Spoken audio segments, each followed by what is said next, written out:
buongiorno e benvenuti a questo nuovo video nel quale vorrei fare un'ulteriore riflessione sull'esperienza oncologica e quindi sul cancro. Allora, non c'è dubbio che siamo probabilmente tutti colpiti dal fatto che l'incidenza del cancro, almeno nella percezione collettiva che possiamo avere attraverso i media, sia aumentata.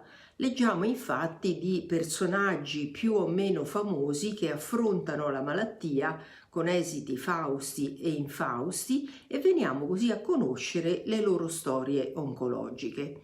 Anni fa di cancro non si parlava, c'era anche un tabù linguistico, si diceva un brutto male e lo si diceva a bassa voce.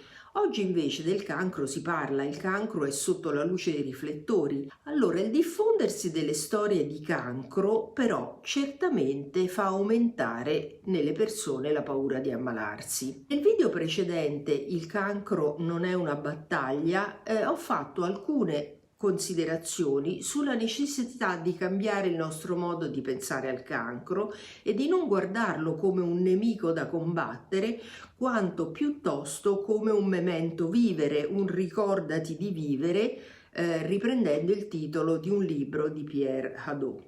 Oggi vorrei fare un'ulteriore riflessione sull'esperienza oncologica e sull'atteggiamento che ci può aiutare a superare questa paura del cancro. Nel libro Oltre il cancro, trasformare creativamente la malattia che temiamo di più, che è dedicato a una riflessione su questo tema dal punto di vista della psicologia analitica junghiana, a un certo punto parlo di prevenzione psicologica del cancro. In termini generali possiamo dire che più siamo in grado di confrontarci attivamente con le nostre paure, e quella del cancro rappresenta, come sappiamo, una delle maggiori paure che abbiamo, più possiamo diventare forti e competenti nei loro confronti.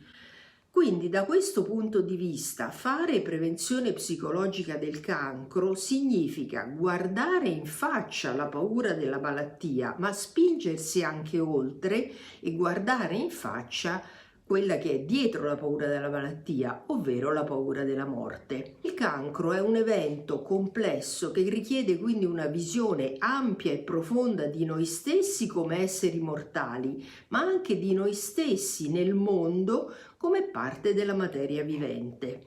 Allora, un serio lavoro di prevenzione psicologica del cancro significa metterci a confronto con la nostra mortalità fisica, valorizzando in parallelo il nostro essere vivi finché lo siamo, perché la riflessione consapevole sul tema della morte e della nostra mortalità ci insegna a vivere meglio e valorizza il nostro essere vivi. Grazie, arrivederci.